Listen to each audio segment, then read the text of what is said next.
প্রিয় শিক্ষার্থী বন্ধুরা, আশা করি সবাই ভালো আছেন, সুস্থ আছেন, নিরাপদে আছেন। আজকে আমরা আলোচনা করব পেনাল কোডের ধারা 96 থেকে 106। এখানে আছে আত্মরক্ষার বা ব্যক্তিগত প্রতিরক্ষার অধিকার, যেটা আমরা ইংরেজিতে বলি the right of private defence. অর্থাৎ কেউ যদি আপনাকে আঘাত করতে আসে, তাহলে তাকে প্রতিহত করতে পারবেন আপনি। আত্মরক্ষা করা মানুষের সহজাত প্রবৃত্তি। দেশের জনগণকে সুরক্ষা প্রদানের উদ্দেশ্যে পুলিশ পাহারার ব্যবস্থা থাকলেও সর্বদা সকল স্থানে পুলিশের পক্ষে জনগণকে সুরক্ষা প্রদান করা বাস্তবে সম্ভব নয়। কারণ জনগণ এবং এলাকা যত আছে, পুলিশের সংখ্যা কিন্তু পর্যাপ্ত নয়, সব জায়গায় কিন্তু পুলিশ থাকতে পারবে না। বিধায় নিজেকে রক্ষা করার অধিকার আইন সকলকে প্রদান করেছে। কেউ যদি আপনাকে আঘাত করতে আসে, আপনি বাধা দিতে পারবেন। সে আঘাতকে এড়িয়ে যাওয়ার জন্য আপনি স্টেপ নিতে পারবেন।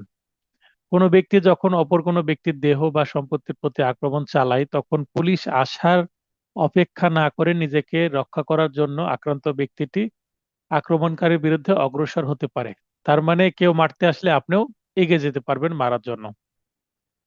এটাই হচ্ছে রাইট অফ প্রাইভেট ডিফেন্স। আসলে উক্ত পরিস্থিতিতে, অর্থাৎ বিপদের সময়, আইন কাউকে দুর্বল বা নিরীহ হয়ে হাত গুটিয়ে নীরব থাকতে নির্দেশ দেয় না, বরং আক্রমণকারীকে মোকাবেলার জন্য প্রয়োজনীয় পদক্ষেপ গ্রহণের অধিকার আইন সবাইকে প্রদান করেছে, যা দ্য পেনাল কোড 1860 এর ধারা 96 থেকে 106 এর বিধানসমূহে আত্মরক্ষার অধিকার শিরোনামে বিবৃত হয়েছে।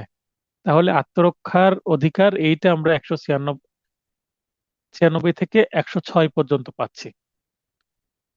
একটু সূচনামূলক ধারা দিয়ে দিলাম যে এটা কেন রাইট অফ প্রাইভেট ডিফেন্স বলা হচ্ছে, সেটা আপনারা যেন একটু বুঝতে পারেন। লিখিত নোটেও এভাবে আছে, এমসিকিউ নোটে কিছু অংশ আমি দিয়ে দিয়েছি। এরপর আমরা ধারাভিত্তিক আলোচনায় চলে যাই। ধারা 96 আছে, আত্মরক্ষার স্বার্থে কৃত কাজ। কেউ যদি আত্মরক্ষা করার উদ্দেশ্যে কোনো কিছু করে, things done in private defence, তাহলে সেটা কি হবে না? অপরাধ হবে না, অপরাধ নয়। আত্মরক্ষার দাবি প্রথমে, অর্থাৎ বিচারের শুরুতে চার্জ গঠনকালে তুলতে হবে। এখন মনে করেন আত্মরক্ষার স্বার্থে কেউ কিছু করেছে, তারপরেও তার বিরুদ্ধে মামলা হয়ে গেছে, তো আদালতে এসে আত্মরক্ষার দাবিটা কখন উত্থাপন করতে হবে? এইটা বলা হচ্ছে 96 ধারাতেই, যে কোনো কাজ যখন হয়ে গেছে, এক ব্যক্তি আরেক ব্যক্তিকে মেরে ফেলেছে বা তাকে গুরুতর আঘাত করে ফেলেছে, তো এই কাজটা যে আত্মরক্ষার স্বার্থে করেছে, এটা তো আদালতকে জানাতে হবে। কে জানাবে? আসামি বা আসামি পক্ষের আইনজীবী জানাবে। তো এটা কখন জানাবে? চার্জ গঠনের সময়। অবশ্যই এটা ডিসচার্জ এর পিটিশনের মাধ্যমে জানাতে হবে, এবং যতটুকু অপরাধ করেছে ততটুকু স্বীকার করে নিবে। অর্থাৎ কি কি কাজ করেছে, কিভাবে ঘটেছে, আত্মরক্ষার স্বার্থে করেছে, সেটা বোঝানোর চেষ্টা করবে আদালতকে। আদালত আত্মরক্ষার স্বার্থে কাজটি করা হয়েছে এটা যদি উপলব্ধি করেন এবং মামলার যে নথি আছে সেগুলো যাচাই করে যদি বিশ্বাস হয়, তাহলে আদালত ডিসচার্জ বা অব্যাহতি দিতে পারে আসামিকে, অথবা মামলা চার্জ গঠন করে পরবর্তীতে সাক্ষী প্রমাণের মাধ্যমেও এই আত্মরক্ষার বিষয়টা আসলে আসামি পক্ষ প্রমাণ করবে, এবং আসলে যে আত্মরক্ষার স্বার্থে করেনি, ইচ্ছাকৃতভাবে ইন্টেনশনালি অপরাধটি করেছে, এইটা প্রমাণ করবে প্রসিকিউশন। তার মানে আত্মরক্ষার বিষয় যদি আসামি দাবি করে, সেটা তো আসামিকে প্রমাণ করতে হবে। আমরা সাক্ষ্য আইনে সেটা জানি, যে যে যা দাবি করবে তাকেই তা প্রমাণ করতে হয় আদালতে। 97 ধারা, নিজ বা অন্যের দেহ ও সম্পত্তি রক্ষার অধিকার, right of private defence of the body and of property. তার মানে বডি বা প্রপার্টি রক্ষা করা যাবে, সেটা নিজের হোক বা অন্যের হোক। আপনার চোখের সামনে অন্য একটা ব্যক্তির সম্পদ কেউ লুটে নিয়ে যাচ্ছে, ছিনতাই করে নিয়ে যাচ্ছে, আপনি কি আটকানোর চেষ্টা করবেন না? Every person has a right subject to the restrictions contained in section 99। এখানে 99 ধারার একটা রেস্ট্রিকশন আছে। 99 ধারাতে বলা আছে যে কতটুকু পর্যন্ত আপনি আত্মরক্ষার অধিকার প্রয়োগ করতে পারবেন। এখানে বলা হচ্ছে 99 ধারা নিয়ন্ত্রণ সাপেক্ষে প্রত্যেক ব্যক্তির আত্মরক্ষার অধিকার আছে। ইংরেজিতে যেটা বলা হলো সেটার বাংলা এটা। প্রথমত, মানবদেহ সংক্রান্ত অপরাধ প্রতিরোধে স্বীয় মানে নিজের ও অন্যের দেহ রক্ষার অধিকার সবার আছে। দ্বিতীয়ত, স্থাবর ও অস্থাবর সম্পত্তি সংক্রান্ত অপরাধ, যেমন চুরি, দস্যুতা, অনিষ্ট বা অনধিকার প্রবেশ। অনিষ্ট বলতে কারো কোনো কিছু ক্ষতি করা, ইংরেজিতে যেটাকে বলে মিসচিফ। পেনাল কোডের 425 ধারায় সংজ্ঞা দেওয়া হয়েছে, 426 এবং 27 ধারায় শাস্তি আছে। তো এগুলোর যদি উদ্যোগও হয়, এগুলো প্রতিরোধে স্বীয় ও অন্যের স্থাবর ও অস্থাবর সম্পত্তি প্রতিরক্ষার অধিকার সবারই আছে। এখানে লেখা আছে এভরি পার্সন প্রথমে। কিন্তু 99 ধারায় যে নিয়ন্ত্রণ বলেছে, যতটুকু অধিকার প্রয়োগ করতে পারবেন। 99 ধারা আমরা আসলে বিষয়টা আরো ক্লিয়ার হবে, একটু অপেক্ষা করি। ধারা 98, শিশু, উন্মাদ, মাতাল, এই তিন প্রকারের ব্যক্তি, এই ব্যক্তির আক্রমণের বিরুদ্ধে আত্মরক্ষার অধিকার আছে। একটা সাধারণ মানুষ আপনাকে মারতে আসলে আপনি যেভাবে তাকে আটকাবেন, একজন শিশু, উন্মাদ বা মাতাল, তার হাতে যদি কোনো মারাত্মক অস্ত্র থাকে, সেও যদি আপনাকে মারতে আসে, আপনি তাকেও প্রতিহত করতে পারবেন। Right of private defence against the act of a person of unsound unsound mind. Unsound mind বলতে যার মন সাউন্ড না বা সুস্থ না, অসুস্থ মস্তিষ্কের মানুষ, তার মানে এখানে উন্মাদের কথা বলা হচ্ছে। আর এখানে এসেট্রা এসেট্রা দ্বারা শিশু, মাতাল, এদেরকে বোঝানো হচ্ছে। এখানে কিছু উদাহরণ আছে, আমরা দেখি।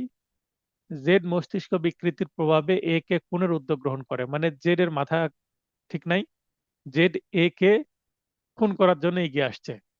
জেড এর কোনো অপরাধ হবে না। জেড সুস্থ হলে এ এর যেমন আত্মরক্ষার অধিকার থাকতো, তেমন আত্মরক্ষার অধিকার এ প্রয়োগ করতে পারবে। তো জেড, তার পাগল হোক বা সুস্থ হোক, সে যদি আপনাকে মারতে আসে, আপনিও তাকে আটকাতে পারবেন, সেটা এখানে বলা হচ্ছে। তারপরে এর রাত্রিবেলা বৈধভাবে একটি গৃহে প্রবেশ করাকালে সরল বিশ্বাসে জেড তাকে অনধিকার প্রবেশকারী ভেবে আক্রমণ করে।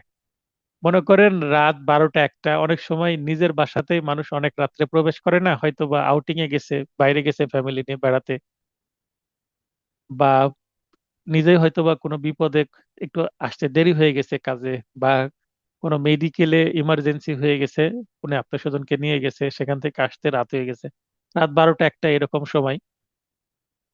তো এই সময় যদি আপনি নিজের বাসাতেও নিজে প্রবেশ করতে চান, গার্ড এগিয়ে আসবে। কে? হ্যাঁ, আশেপাশে যদি কেউ থাকে বা কোনো লোকজন থাকে, তাহলে আপনাকে চোর ভেবে এগিয়ে আসবে।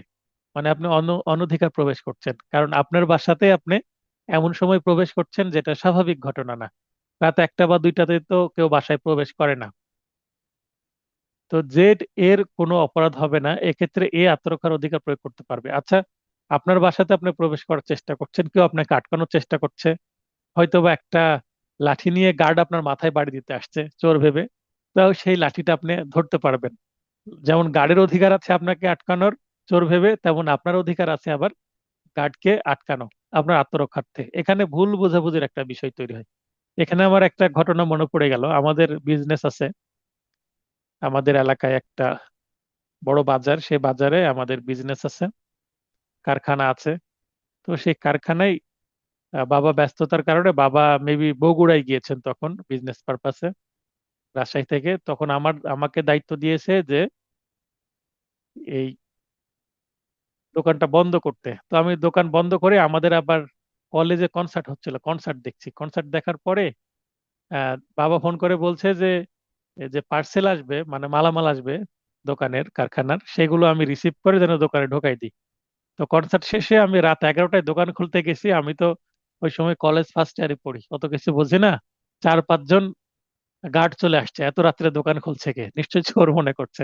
আমি নিজের দোকান নিজের চাবি দিয়ে খুলছি, আমাদের দোকান। তারপরেও আমাকে আটকিয়েছে।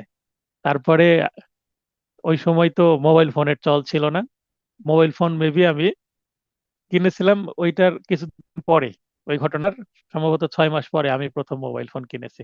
তখন খুব একটা চল ছিল না আমাদের গ্রামে, আমি মোবাইল ফোন কিনেছি দ্বিতীয় ব্যক্তি হিসেবে।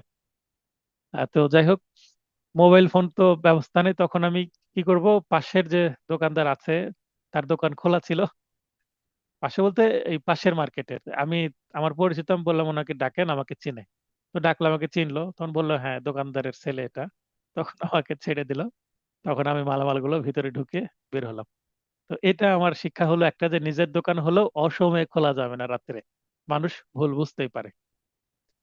আচ্ছা, যে 99 ধারা কথা বলছিলাম, সেই 99 ধারা, যে সকল ক্ষেত্রে আত্মরক্ষার অধিকার নেই, মানে আমরা 96 থেকে 106 পুরোটাই আত্মরক্ষার অধিকার নিয়ে কথা বলছি, কিন্তু এর মধ্যে আবার 99 ধারা এসে বলছে যে পুরোটাই কিন্তু আত্মরক্ষার অধিকার না। আপনাকে কিছুটা কি করা হবে? কন্ট্রোল করা হবে। 99 ধারাই আসছে সে কন্ট্রোল করতে, শাসন করতে, যে আত্মরক্ষার অধিকার প্রয়োগ করতে, যে আপনি যা করতে পারেন না, আপনাকে ভেবে চিন্তে স্টেপ নিতে হবে। Act acts again acts against which there is no right of private defense। যতটুকু সীমা পর্যন্ত আত্মরক্ষার অধিকার প্রয়োগ করা যায় তা অতিক্রম করে কৃত কাজ অপরাধ হবে। সরকারি কর্মকর্তার কর্তব্যের বিরুদ্ধে কৃত কাজ অপরাধ হবে, অর্থাৎ এক্ষেত্রে আত্মরক্ষার অধিকার নেই।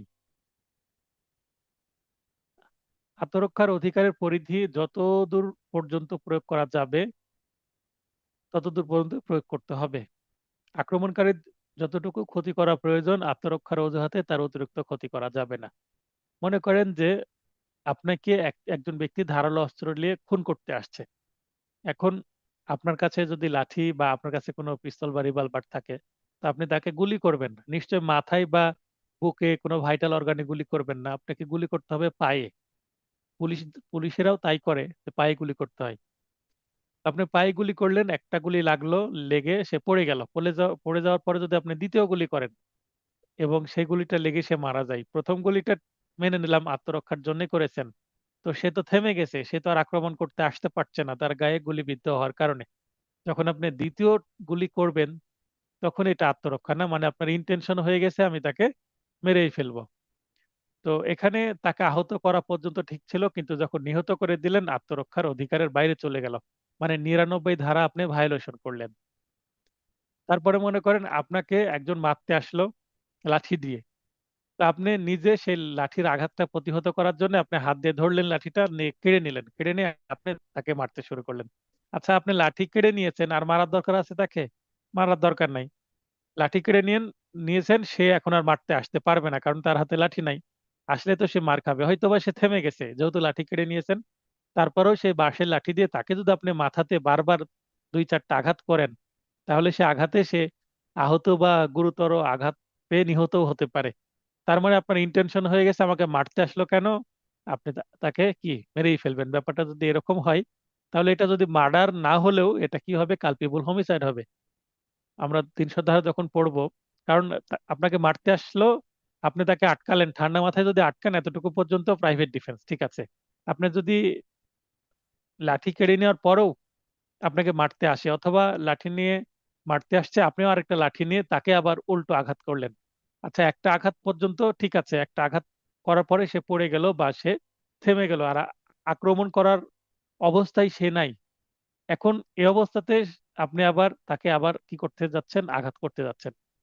বাড়তি সেটা হয়ে গেল না, 99 ধারাকে ভায়োলেট করে আপনি যখন আঘাত করতে যাবেন, একাধিকবার আঘাত করবেন, এটা রিপিটেড যখন আঘাতটা হবে। মাথায় যখন মানুষকে একবার আঘাত করা হয়, সে মাথায় করে পড়ে গেল বা অজ্ঞান হয়ে গেল, তারপরে ওই পড়ে যাওয়া ব্যক্তিকে আবার যদি মাথায় আঘাত করা হয়, তাহলে নিশ্চয়ই সেটা কি, তাকে মেরে ফেলার উদ্দেশ্যেই হবে। এখন যদি আপনার মাথা গরম হয়ে গেছে, মানে একজন ব্যক্তি আপনাকে আঘাত করতে আসছে, আপনার মাথা গরম হয়ে গেছে, এক কথায় আপনি রেগে গেছেন, তার মানে 99 ধারায় দেখবেন কালপেবল হোমিসাইডের সংজ্ঞা আছে, এবং 300 ধারায় আছে হচ্ছে কালপেবল হোমিসাইড কখন কালপেবল হোমিসাইড, এবং কালপেবল হোমিসাইড কখন মার্ডার হয়ে যাবে। তো 5টা ব্যতিক্রমের প্রথম ব্যতিক্রমে বলা হচ্ছে সাডেন প্রভোকেশন, যখন আপনাকে হঠাৎ উত্তেজিত করে দিল বা রাগান্বিত করে দিল, কেউ মারতে আসলে আপনার মধ্যে রাগ আসতে পারে, তখন ওই রাগের বশবর্তী হয়ে যদি আপনি বেশি আঘাত করে তাকে মেরে ফেলেন, সেটা মার্ডার না হলেও কালপেবল হোমিসাইড হতে পারে। পরিস্থিতি বা ঘটনাক্রম বলে দিবে আপনি আসলে রাইট অফ প্রাইভেট ডিফেন্সের সুবিধা পাবেন, না আপনি মার্ডার করে ফেলেছেন, না এটা কালপেবল হোমিসাইড হিসেবে ট্রিট করা হবে। তো আশা করি 99 ধারা আপনাকে কি করা হচ্ছে না, রাইট অফ প্রাইভেট ডিফেন্সের আড়ালে আপনাকে অপরাধ করতে দিচ্ছে না, আপনাকে অপরাধ থেকে প্রতিহত করার জন্য 99 ধারা একটা ধারা যেটাকে আপনাকে নিয়ন্ত্রণ করছে। 100 ধারা খুবই গুরুত্বপূর্ণ একটি ধারা। 100 ধারা আপনাকে পারমিশন দেয় যে আপনাকে আক্রমণ করতে আসছে তার প্রাণ নিয়ে নিতে। নিজের ও অন্যের দেহ রক্ষার্থে মৃত্যু ঘটানো যখন অপরাধ নয়। কখন? 6টি ক্ষেত্রে আক্রমণ, কয়টি ক্ষেত্রে? 100 ধারায় 6টি ক্ষেত্রে। এই 6টি, এই সংখ্যাটা মনে রাখবেন। আক্রমণ প্রতিরোধে আক্রমণকারীর মৃত্যু ঘটানো যাবে, যা ঘটতে পারে কোন ক্ষেত্রে ঘটতে পারে? 6টি ক্ষেত্রে। কি কি?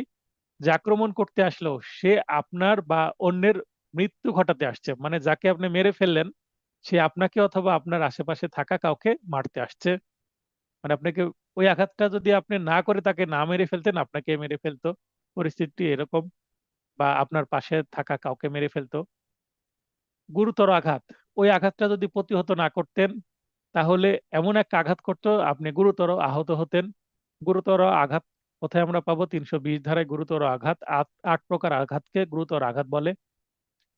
তারপরে ধর্ষণের শিকার হতো, যে আক্রমণ করতে আসছে তাকে যদি মেরে ফেলা না হতো তাহলে, আপনি যদি একজন নারী হন তাহলে আপনি ধর্ষিত হতেন অথবা আপনার আশেপাশে থাকা কোনো নারী ধর্ষণের শিকার হতো। তাহলে খুবই গুরুত্বপূর্ণ একটা পয়েন্ট এটা। তারপরে অস্বাভাবিক কামনা। অস্বাভাবিক কামনা বলতে এখানে 377 যে ধারা, অর্থাৎ একজন পুরুষ যদি আরেকজন পুরুষকে যৌন কামনা চরিতার্থ করার জন্য আক্রমণ করে, আটক করে, সেক্ষেত্রে তাকে মেরে ফেলা যাবে। এটা এই জঘন্য অপরাধটাকে আটকানোর জন্য।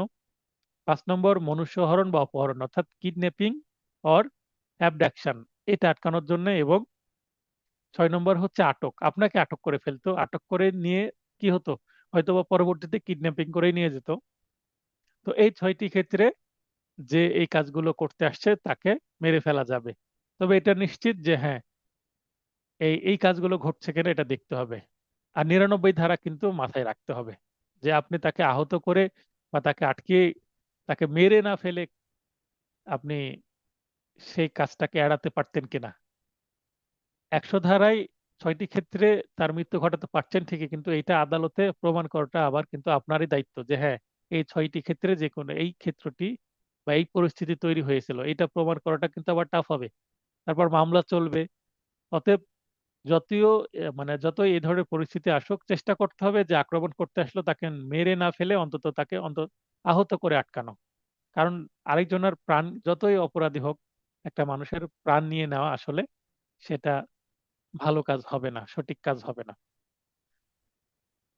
101 দেহ রক্ষার্থে মৃত্যু ঘটানো ব্যতীত অন্য যে কোনো ক্ষতি সাধন, মানে যে আক্রমণ করতে আসলো তাকে মেরে না ফেলে অন্য যে কোনো ক্ষতি, মানে তাকে আটক রাখা বা তার আঘাত করা, সাধারণ আঘাত বা গুরুতর আঘাত করা, যখন অপরাধ হবে না। এখানে এই যে 100 ধারায় 6টি যে পরিস্থিতি বলা আছে, এই 6টি পরিস্থিতির বাইরে আরো অনেক পরিস্থিতি আসতে পারে। এবং 99 ধারায় যে নিয়ন্ত্রণ আছে সেই নিয়ন্ত্রণ চিন্তা করে এর বাইরে এসে যদি কাজটি করা হয় তাহলে অপরাধ হবে না।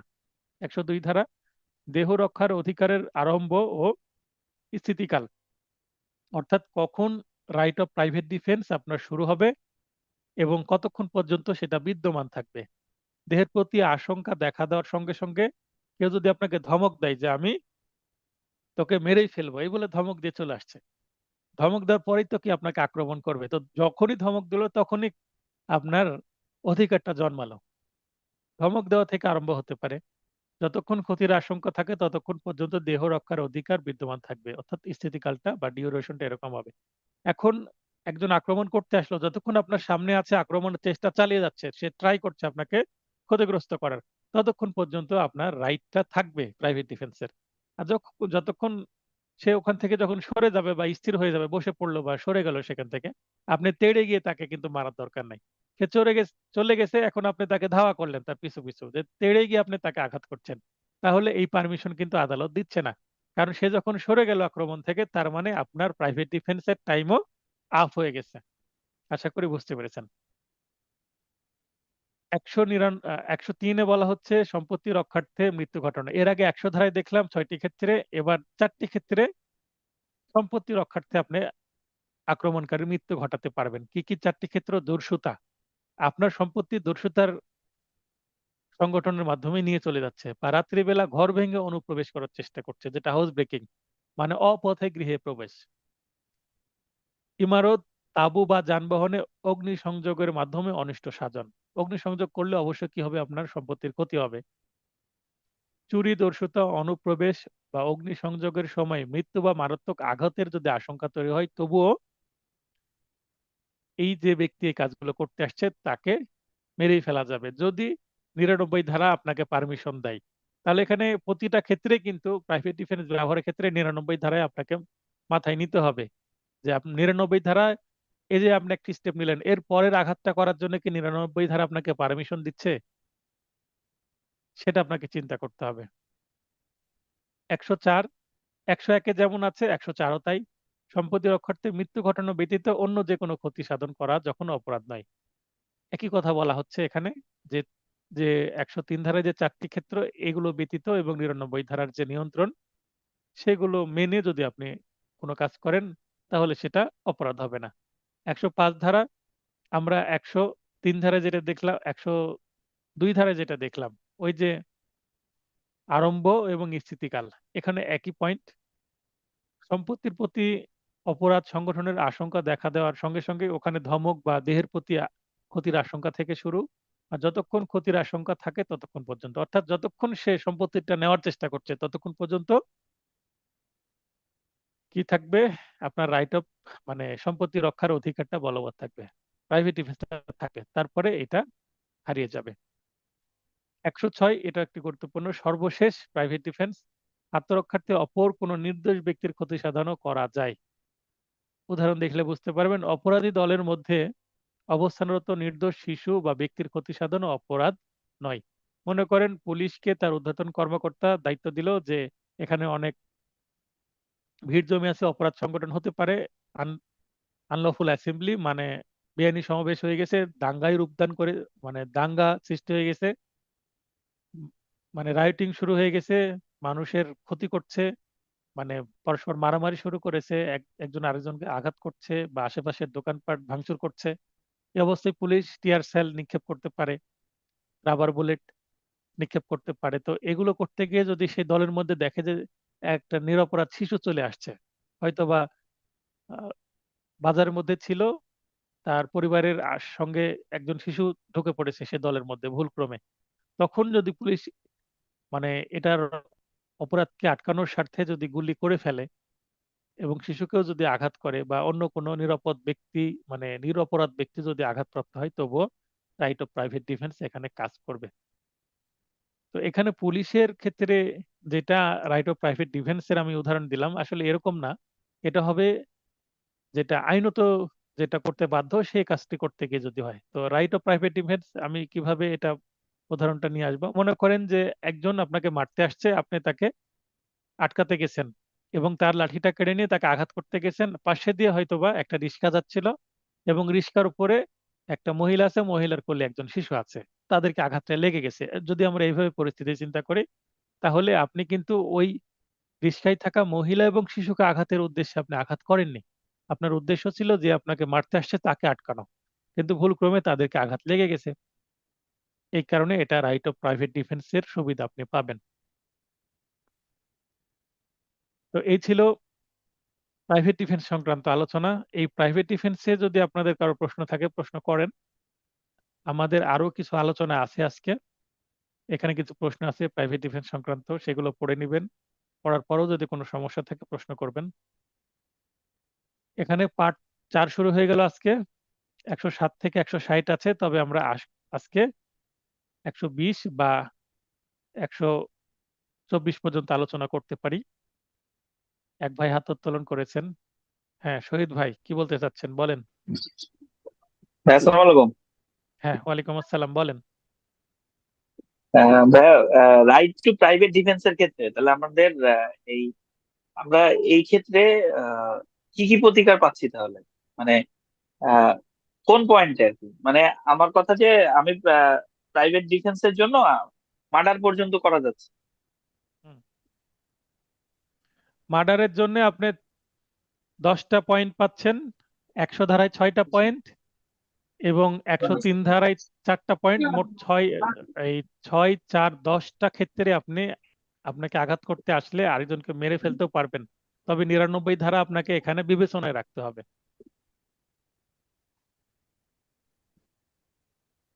আচ্ছা, জি। বুঝতে বুঝতে মানে পেরেছেন? এটাই মানে এটাই অন্য, ওভারঅল আমার সামারি হচ্ছে আর কি, মানে এই রাইট টু প্রাইভেট ডিফেন্সের ক্ষেত্রে। এখানে 101 ধারায় কি বলছে? যে মৃত্যু ঘটাতে পারবেন না, কিন্তু সাধারণ আঘাত, গুরুতর আঘাত, অন্যান্য কাজগুলো আপনি করতে পারবেন না। মানে একটা মানুষকে মৃত্যু না ঘটিয়ে অন্যান্য কোনোভাবে তাকে আটকানো, সেটা 101 ধারায়। আবার 104 ধারাতেও তাই বলছে, যে 103 ধারায় যে 4টি ক্ষেত্র সেগুলো বাদ দিয়ে। ঠিক আছে, দেখবেন এটা মনে রাখার খুব সুন্দর একটা সিকোয়েন্স আছে।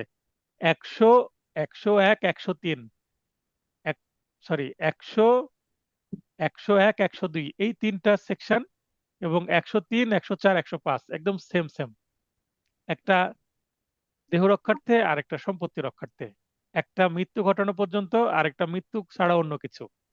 আবার এখানে স্থিতিকাল এবং আরম্ভ, বুঝতে পেরেছেন? এই থেকে 100 ধারা থেকে শুরু করে 101, 102 এবং 103, 4 এবং 5, এই 6টা সেকশন দেখবেন যে রিপিট আছে। ঠিক আছে, আর প্রশ্ন আছে আপনার? হ্যাঁ, আচ্ছা ভাই, তাহলে আহ, ধারা 99 এটা হলো ব্যারিয়ার, মানে এটাকে সব হ্যাঁ, ক্ষেত্রেই কনসিডারেশন আনতে হবে। ধারা 99 হচ্ছে যেন হতাহতের ঘটনা না ঘটে আপনাকে সতর্ক করে দেওয়া, যে আপনার রাইট অফ প্রাইভেট ডিফেন্স আছে ঠিকই, কিন্তু আপনাকে মানুষকে হত্যা করা লাইসেন্স দেওয়া হলো না যে আপনি প্রাইভেট ডিফেন্সের অজুহাতে আপনি মানুষকে হত্যা করবেন। 99 ধারা আপনাকে এটা বারবার স্মরণ করে দিবে। বুঝতে পেরেছেন বিষয়টা? জি, হ্যাঁ, হ্যাঁ, হ্যাঁ, জি, clear.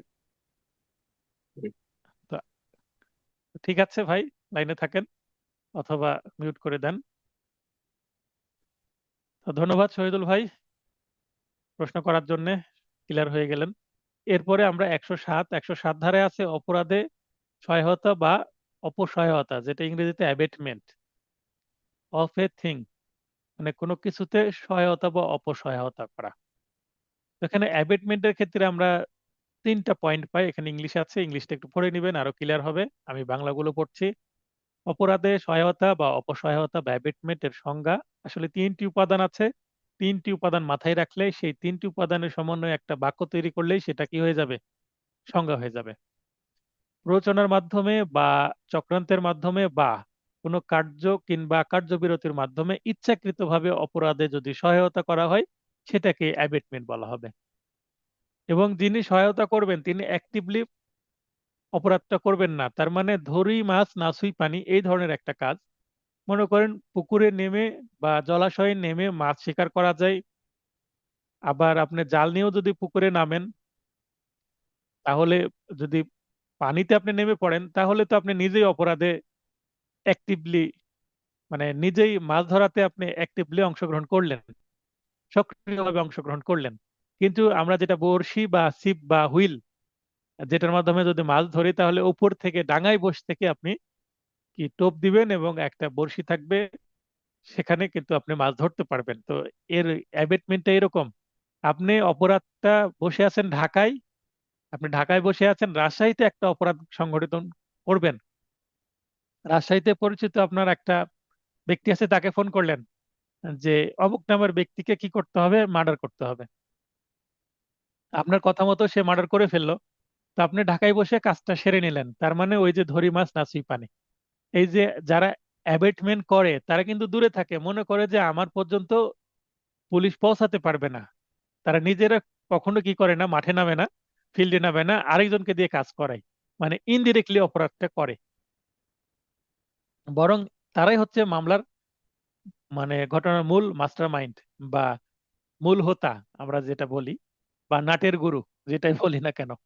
দেখেন উদাহরণ, একজন সরকারি কর্মকর্তা, আদালতের প্ররোচনা মোতাবেক, আদালতের পরোয়ানা মোতাবেক, পরোয়ানা বলতে গ্রেপ্তারি পরোয়ানা বা ওয়ারেন্ট, জেডকে গ্রেপ্তার করতে আসলে, তাহলে একজন মনে করেন পুলিশ জেডকে গ্রেপ্তার করতে আসছে।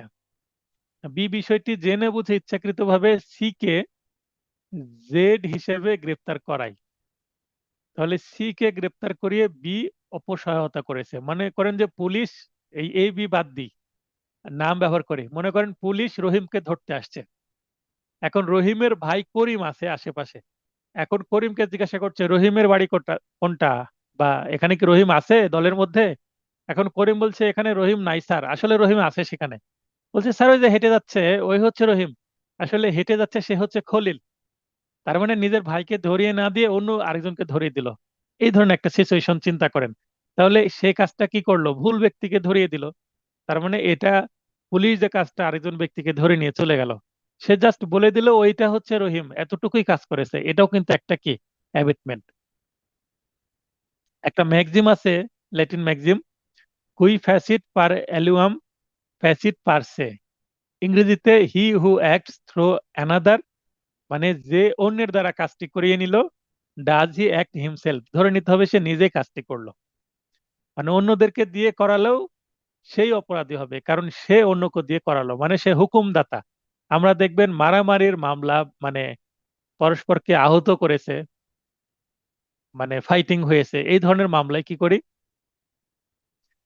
এক নম্বর আসামি হুকুমদাতা হিসাবে আমরা প্রতিষ্ঠিত করার চেষ্টা করি। এক নম্বর আসামির হুকুমে দুই, তিন এবং তিন নম্বর আসামি আহ, হাতে লোহার রড, তারপর জিআই পাইপ, দেশীয় অস্ত্র হাসুয়া বা দা, এই ধরনের, বা বাঁশের লাঠি নিয়ে ভিকটিম, নাম দিয়ে দিলাম দুই তিন জনের, এইভাবে আঘাত করেছে। তার মানে প্রথমে বলছে এক নম্বর আসামির হুকুমে। এই যে হুকুম বলতে, যে হুকুমদাতা, এই হুকুমদাতা বলতে কিন্তু এখানে অপসহায়তাকারী বা অ্যাবেটমেন্ট যিনি করেন, অ্যাবেটর। হয়তোবা তিনি আঘাত করেননি, জাস্ট হুকুম দিয়েছে, তাহলে হুকুম দেওয়াটাই কি, অপরাধ। অর্থাৎ যে অন্যের মাধ্যমে অপরাধ করায়। হ্যাঁ শহীদুল ভাই বলেন। ভাই, যে অ্যাবেটমেন্ট করতেছে মানে সহায়তা করতেছে, হুম সেটা কি প্রমাণ করা, মানে যে ডিরেক্ট ফিল্ডে নাই, মানে হুম অস্ত্র সহকারে বা কোনো কিছু তো অপরাধে যাকে ডিরেক্ট পাওয়া যাচ্ছে না, ব্যাক হুম হুম। সাইডে কাজ করতেছে, সেই ক্ষেত্রে তাকে কি মানে প্রমাণ করাটা কি খুব মানে ম্যাক্সিমাম ক্ষেত্রে কি প্রমাণ করা যায় বা সহজ হয়, বা এটার ওয়েটা এক কিভাবে? ম- ওই ওই যে ফোন রেকর্ড, তারপরে মনে করেন যে যাকে অপরাধ করলো, যে অপরাধ করলো তার ব্যাংক অ্যাকাউন্ট চেক করবে, তার ব্যাংক অ্যাকাউন্টে বিশাল অঙ্কের টাকা দিয়ে দিয়েছে যে তাকে ধরবে। বুঝতে পারেননি? দেখবেন ভারতীয় অনুষ্ঠান হয় সিআইডি, তারপর ক্রাইম পেট্রোল, এগুলোতে এই ধরনের বিষয় সম্পর্কে খুব ভালো ধারণা পাওয়া যায়, যে হ্যাঁ, মাস্টার মাইন্ড। ডিজিটাল, হ্যাঁ ডিজিটাল, বলেন। ডিজিটাল অ্যাক্টিভিটিস গুলাতে ধরা গেল, কিন্তু ডিরেক্ট সাক্ষী মানে হুম মৌখিক সাক্ষী এর মাধ্যমে কি হুম। প্রমাণ করা মানে খুব বেশি ফিজিবল মানে যায়? ধরেন আচ্ছা এখানে, ডিজিটাল কোনো ক্লুই নাই। আচ্ছা ডিজিটাল ক্লু নাই ধরে নিলাম। মনে করেন যে হ্যাঁ, আসামিরা অপরাধ করেছে, দুইজন ধরা পড়লো। ওই দুইজন যদি ধরা পড়ে দেখে যে আমাদের শাস্তি হচ্ছে, সে কি যার হুকুমে ধরা পড়লো তার কি নাম বলে দিবে না?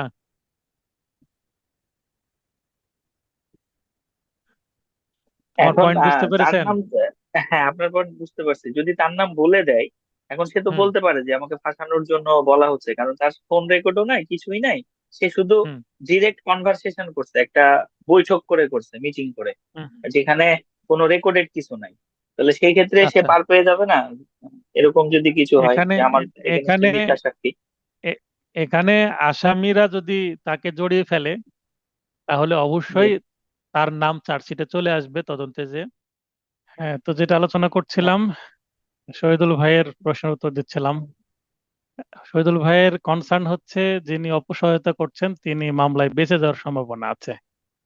এখন তদন্ত করার অনেক টেকনিক আছে, যদি ডিজিটালি কোনো যোগাযোগ না করে, বাস্তবে বসে কোনো, মানে ইন্টারনেট বা মোবাইল ফোন, কোনো টেকনোলজি ইউজ না করে যদি অপরাধটি করা হয় এবং প্ল্যানিংটা করা হয়, সেক্ষেত্রে কি হবে। আমি কাউন্টার দিলাম যে অপরাধীরা, যারা সহ অপরাধী আছে, তারা যদি ফেঁসে যায়, নিশ্চয়ই এর পরিকল্পনাকারী বা মাস্টার মাইন্ডের নাম বলে দিতে পারে, এটা সম্ভাবনা আছে।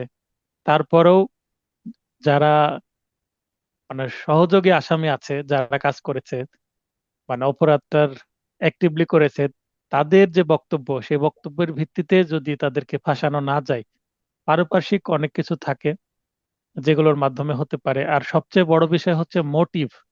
মোটিভ বলতে যে ভিকটিম, মানে যার সাথে অপরাধটা সংঘটিত হয়েছে, হয়তোবা ভিকটিম মারা গেছে বা গুরুতর আঘাত করা হয়েছে বা তাকে কিডন্যাপ করা হয়েছে বা তার বাড়িতে চুরি করা বা ডাকাতি করা বা দস্যুতা সংঘটিত করা হয়েছে, যেটাই হোক না কেন, যিনি ভিকটিম তার সাথে কার শত্রুতা আছে, মানে যারা অপরাধটা করলো তাদের কোনো যদি মোটিভ না থাকে, তাহলে কারো না কারো তো মোটিভ আছে। মোটিভ মানে কি, কি উদ্দেশ্য, উদ্দেশ্যটা কি?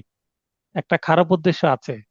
মোটিভটা হচ্ছে অপরাধের যৌক্তিকতা বা লজিক খুঁজে বের করে যে এই অপরাধটা এই ব্যক্তির সাথে কেন হলো, কি লজিকটা কি।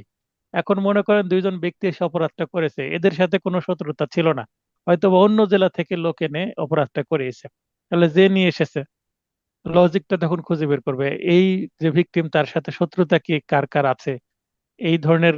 এই ব্যক্তি যদি মার্ডার হয়ে যায়, মার্ডার হয়ে যাওয়ার পরে তার সম্পত্তি প্রথমে তার আত্মীয় স্বজনদের মধ্যে ভাগ বাটোয়ারা হবে, তাহলে সম্পত্তির জন্য মার্ডারটা হয়েছে কিনা, বা বিজনেস কোনো রাইভাল, অর্থাৎ পার্শ্ববর্তী কোনো প্রতিযোগী বিজনেসম্যান যিনি একে সরিয়ে দিলে তার বিজনেসটা ভালো হবে, এই অ্যাঙ্গেল গুলো তখন দেখতে শুরু করবে। হ্যাঁ, জটিল, কিন্তু পুরোটাই তদন্তের বিষয়। এটা নিশ্চয়ই আমাদের আলোচনার বিষয় না। বিষয়টা হচ্ছে পুলিশ তদন্তের বিষয় বা প্রসিকিউশনের বিষয়। এখানে পুলিশের এটা তদন্তের বিষয়, তাদেরকে প্রপার ট্রেনিং দেওয়া হয় এবং এই সংক্রান্ত টেকনোলজিও তাদেরকে দেওয়া হয়। যে একটা মানুষ বসে যখন মনে করেন প্ল্যানিং করবে, ওই এলাকায় যে এলাকায় বসলো তার চাল চলন, কেউ না কেউ হয়তো বা প্ল্যানিং করতে দেখেছে অনেক কিছু। এরপরেও যদি কেউ যদি এই রাডারে না আসে পুলিশের, তাহলে হয়তো বা অপরাধ থেকে বের হয়েও যেতে পারে। মানে 100% যে সবগুলো মামলায় ন্যায় বিচার পাওয়া যায় তা নয় তো। তো এটা ভেবেই আপনি যেটা ভাবছেন, এটা ভেবেই যারা প্ররোচনাকারী অ্যাবেটর তারা মাঠে থেকে অপরাধ করে না, দূর থেকে অপরাধ করে, মনে করে যে বেঁচে যাবো, আলটিমেটলি আমাকে ধরতে পারবে না। আপনি যেটা ভাবছেন এই উদ্দেশ্যেই কিন্তু তারা দূর থেকে অপরাধটা করে। আশা করি প্রশ্নের উত্তর পেয়েছেন। আরেকটু আরেকটা কোশ্চেন অবশ্যই। ছিল এই রিলেভেন্ট। বলেন। বলেন। এভিডেন্স অ্যাক্টের আলোকে যদি বলি, তাহলে এই ক্ষেত্রে ওরাল এভিডেন্সটা কতটুকু মানে একসেপ্টেবল হবে? কারণ এভিডেন্স গুলো তো সবসময় ডকুমেন্ট অথবা, মানে আমি যতটুকু বুঝি আর কি, সেটা একটু বলি, আমাকে একটু সংশোধন করে দেয়। সেটা হচ্ছে যে এভিডেন্স মাস্ট বি ডিরেক্ট। হুম। তো সেক্ষেত্রে মৌখিক সাক্ষ্যটা এই ক্ষেত্রে কতটুকু একসেপ্টেবল, মানে অ্যাবেটমেন্টের ক্ষেত্রে যে যারা মৌখিক সাক্ষ্য দিচ্ছে ওনার এগেনস্টে, এটা কি হুম। হুম। আদালতে কতটুকু একসেপ্টেবল? মৌখিক সাক্ষীর গুরুত্ব অপরাধের ক্ষেত্রে সবচেয়ে বেশি। সে যদি মানে আই উইটনেস হয়, ঘটনা সম্পর্কে প্রত্যক্ষভাবে জানে, জেরা করার তো সুযোগ আছে।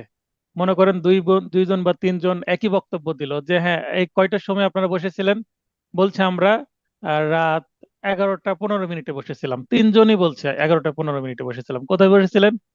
অমুক ব্যক্তির এই যে আখ ক্ষেত আছে সেই আখ ক্ষেতের ভেতরে। হ্যাঁ। তারপরে প্রথমে কে গিয়েছিল? প্রথমে এ গিয়েছিল, তারপরে কে গিয়েছিল? সি গিয়েছিল, তারপরে এই যে মাস্টার মাইন্ড তিনি আসছেন। ঠিক আছে। তো এই যে মানে বক্তব্য বক্তব্য প্রত্যেকের যদি একই রকম হয়, আদালতে 10জন ব্যক্তি যদি একই কথা বলে, তাহলে এই মিথ্যাও সত্য হয়ে যাবে। বুঝতে পারেননি বিষয়টা? হ্যাঁ, বুঝতে তবে পারছি। যে আর জেরাই জেরাই যদি এলোমেলো হয়ে যায়, তাহলে বুঝতে হবে যে হ্যাঁ কথার মধ্যে সমস্যা আছে। তবে জেরাই যদি এলোমেলো না হয়, জবানবন্দি যদি একই কথা সবাই বলে, সেটাই আদালত সঠিক বলে মেনে নেবে, কারণ আদালত তো আর ওই ফিল্ডে ছিল না, আদালতের চোখের সামনে তো আর ঘটনাটা ঘটেনি। আর এক্ষেত্রে যদি সোনা সাক্ষ্য হয়, here's evidence, only here's here's evidence আছে আর কিছু নেই। হেয়ার্স এভিডেন্স 32 ধারা অনুসারে যদি হয় তাহলে হবে। আর হেয়ার্স এভিডেন্সের সাথে যদি আবার ইয়া থাকে, পারিপার্শ্বিক সাক্ষ্য থাকে, ও যে জব্দকৃত আলামত, মনে করেন একটা আলামত পাওয়া গেছে, রিভলভার, রিভলভারের মালিক মনে করেন এই অ্যাবিটর, আর নিজে রিভলভার দিয়েছে বা সে ওই রিভলভার কেনার টাকা দিয়েছে। বুঝতে পেরেছেন? কোনো জি দিক ভাই, দিয়ে থ্যাংক যদি ইউ। লিঙ্ক পাওয়া যায়, এখানে পারফেক্ট টাইম বলে আসলে কোনো কিছু হয় না। যদি প্রপারলি ইনভেস্টিগেশন করা হয়, তাহলে প্রতিটা অপরাধী ধরা পড়বে। প্ররোচনা দানকারীরা খুব চালাক, তারা দূর থেকে অপরাধটা করায়, মানে নিজের হাতে রক্তের দাগ লাগাবে না আর কি, ব্যাপারটা এরকম। কিন্তু আলটিমেটলি কিন্তু ওই যে ধর্মীয় ধর্মীয় বিশ্বাস থেকে যদি আমরা চিনি করি যে পাপ বাপকেও ছাড়বে না, তো আপনি অন্যায় করলে একসময় আপনার কি শাস্তি হবেই। এখন মামলায় শাস্তি না হলে পরপারে শাস্তি হবে, এইভাবে চিন্তা করে হলেও আমাদের অন্যায় থেকে দূরে থাকতে হবে। তবে আপনি যে প্রশ্নগুলো করলেন সেগুলো খুবই চমৎকার, ধন্যবাদ। আসলে এই যে থ্যাংক চিন্তা ইউ ভাইয়া। ভাবনা থেকে কিন্তু যারা প্ররোচনা দানকারী তারা কিন্তু দূরে থাকে, ভাবে যে দূরে থাকলে আমি কি ধরা পড়বো না। ঠিক আছে, এটা থেকে কিন্তু এই চিন্তাটা আসছে, এবং ম্যাক্সিমাম অপরাধের ক্ষেত্রে যারা প্রভাবশালী তারা সেটা করে, টাকার যাদের জোর আছে তারা এই কাজটাই করে। আচ্ছা, তো যেটা আমরা পড়ছিলাম সেখানে ফিরে যাই। Thank you. এখানে যে আপনাকেও ধন্যবাদ।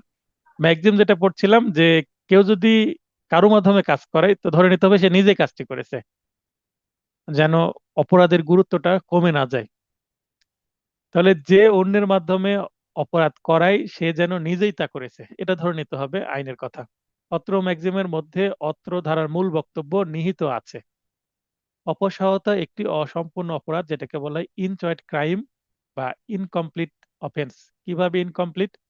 মনে করেন মিস্টার এ বি কে এসে বলল সি কে মার্ডার করতে হবে, বলার সাথে সাথে কিন্তু অপরাধ হয়ে যাবে, কিন্তু এখনো কিন্তু অ্যাকশন শুরু হয়নি। মানে সি কে মার্ডার করবে কি করবে না বি সিদ্ধান্ত নেয়নি। এখন বি যদি মার্ডার করতে যায় বা অস্বীকার করে তারপরেও কিন্তু এর অপরাধ হবে। শুধু মুখ থেকে এই যে তার ইচ্ছা বা ইন্টেনশন, যে আমি চাচ্ছি, যে বি কে বলছে আমি চাচ্ছি আপনি বা তুমি বা তুই সি কে হত্যা করে ফেলো। তো এই যে এ বি এর কাছে যে কথাটা ব্যক্ত করলো মনের আশা বা ইন্টেনশন, তখনই সেটা ইনচয়েড ক্রাইম বা অ্যাবেটমেন্ট হয়ে যাবে। বি তার কথা মতো কাজ করুক আর না করুক, রাজি হোক বা না হোক, এই কারণে এটা বলা হচ্ছে অসম্পূর্ণ অপরাধ, মানে আংশিক অপরাধ হয়ে গেছে। এরপরে 108, প্ররোচনাদাতা বা অপসহায়তাকারী বা অ্যাবেটর। যিনি অ্যাবেটমেন্ট করবেন তিনি অ্যাবেটর, যিনি প্লে করেন তিনি প্লেয়ার, তেমন যিনি অ্যাবেট করেন তিনি অ্যাবেটর। প্ররোচনাদাতা বা অপসহায়তাকারী বা অ্যাবেটরের সংজ্ঞা হচ্ছে যে অপরাধে ইচ্ছাকৃতভাবে সহায়তা বা প্ররোচনা প্রদান করে তাকে প্ররোচনাদাতা বা অপসহায়তাকারী বা অ্যাবেটর বলা হয়। এই ধারাটি বুঝতে হলে ধারাটির অন্তর্গত 5টি ব্যাখ্যা ও উদাহরণগুলো বুঝতে হবে। 5টি ব্যাখ্যা আছে এবং উদাহরণও আছে। কি ব্যাখ্যা? একে বলা হচ্ছে কার্যবিরতির মাধ্যমে অপসহায়তা হতে পারে, যদিও অপসহায়তা করে উক্ত কার্য করতে হয়তো বাধ্য নয়। ব্যাখ্যা 2, প্ররোচিত কাজটি সংগঠিত হওয়া আবশ্যক নয়। একটু আগে আমি বললাম যে এর কথা মতো বি কাজ করুক আর না করুক, রাজি হোক আর না হোক, অপরাধ হয়ে যাবে। অপরাধটি সংগঠিত হোক বা না হোক, প্ররোচনা মোতাবেক উক্ত কার্যটি করতে সম্মত না হলেও, এ যে রাজি না হলেও, বি বলছে না আমি এই অপরাধ করতে পারবো না, তারপরেও এর অপরাধ হয়েছে। কারণ এ চেষ্টা করছিল বি কে কি করার, প্ররোচনা দিতে। প্ররোচনাদাতার অপরাধ হবে মানে নিজের ইন্টেনশন প্রকাশ করার সঙ্গে সঙ্গে। এ সি কে খুনের জন্য বি কে প্ররোচিত করে, একটু আগে যে উদাহরণটা দিচ্ছিলাম সেটা এখানে আছে। বি তা করতে অস্বীকৃতি জানায়, মানে বললো না আমি এই কাজ করতে পারবো না। এই প্ররোচনাদাতা হিসেবে খুনের জন্য বি কে প্ররোচনা দেওয়ার জন্য দায়ী হবে, যদিও বি কোনো স্টেপই নেয়নি। এখন এখানে একজন বড় সাক্ষী কে হবে? বি। বি প্রকাশ করে দিবে আদালতে যে এই আমাকে বলেছিল এই কাজটি করতে, কিন্তু আমি রাজি হইনি। এ ডি কে খুনের জন্য বি কে প্ররোচিত করে, বি ডি কে ছুরিকাঘাত করে, ডি সুস্থ হয়ে ওঠে, এ প্ররোচনাদাতা হিসেবে খুনের জন্য বি কে প্ররোচনা দেওয়ার জন্য দায়ী হবে। পরের উদাহরণটা কি? এ ডি কে খুনের জন্য বি কে পরিচিত করে, আবার এ বি এর কাছে গেছে যে এবার ডি কে মারতে হবে, এবার বি রাজি হয়ে গেছে।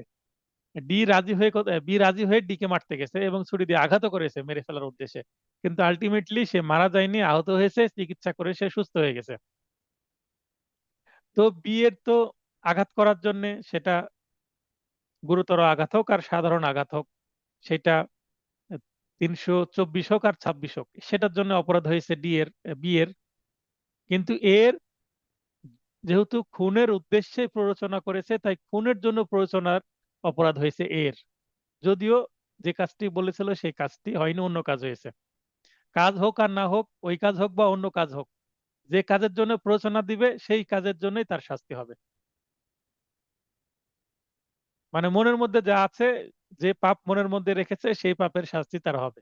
সে চাচ্ছিল মারা যাক, আলটিমেটলি ব্যক্তি মারা যাক আর না যাক, ওই মৃত্যু বা খুনের প্ররোচনার জন্যই অ্যাবেটর শাস্তি পাবে। ব্যাখ্যা 3, প্ররোচনাপ্রাপ্ত ব্যক্তিটি অপরাধটি করার সামর্থ্য, অভিন্ন অভিপ্রায় কিংবা অপরাধমূলক জ্ঞান থাকা আবশ্যক নয়। শিশু, উন্মাদ, অসুস্থ, দুর্বল বা অন্য যে কোনো ব্যক্তিকে ভুল বুঝিয়ে অপরাধমূলক কাজে উৎসাহ দিলেও প্ররোচনা হবে। মনে করেন একজন ব্যক্তি একজন শিশুকে বলছে যে এটা নিয়ে যে তুমি এই কাজটা করো, হয়তোবা শিশুর হাতে একটা বিষের পাত্র দিয়ে দিল, দিয়ে বলল যে ওই যে বাসায় খাবার আছে, খাবারের মধ্যে ঢেলে দাও। তো শিশু হয়তোবা তার পরিবারের খাবারের মধ্যে বিষ ঢেলে দিয়েছে, যে সবাই মারা গেছে। তো এখানে শিশু কি জানতো এর ফলটা কি হবে? তো শিশু অপরাধমূলক জ্ঞান ছিল না, বা শিশু সবাইকে মেরে ফেলার যে অভিপ্রায় সেটাও ছিল না। তারপরেও যিনি এই কাজটি করলেন তার অপরাধ হবে। শিশুটি বেঁচে গেলেও শিশুর অপরাধ তো হবে না, কারণ শিশু সেটা জানে না। শিশু বা উন্মত্ত ব্যক্তিকে অপরাধের প্ররোচনা দিলেও অপরাধ হবে। সেটা তো আরো বড় অপরাধ হবে। ব্যাখ্যা ৪, পরোক্ষভাবে কোনো প্ররোচনাদাতাকে অপরাধমূলক কাজে অপর কোনো ব্যক্তিকে প্ররোচনা প্রদানে সহায়তা করলেও তা প্ররোচনা হবে। এখানে কিন্তু খুব ইন্টারেস্টিং একটা বিষয়। আহ শহীদুল ভাইয়ের প্রশ্নের আরেক লেয়ারে উত্তর পাবেন এই উদাহরণে। এ জেড কে খুনের জন্য সি কে প্ররোচনা প্রদানের উদ্দেশ্যে বি কে পরিচিত করে। দেখেন, এখানে এ চাচ্ছে জেড মারা যাক।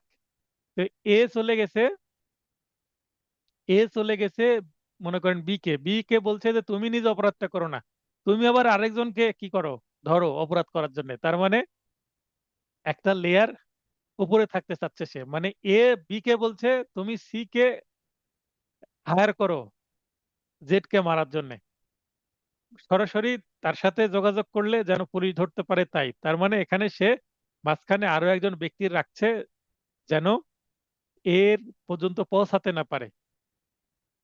আশা করি শহীদুল ভাই বুঝতে পারছেন বিষয়টা।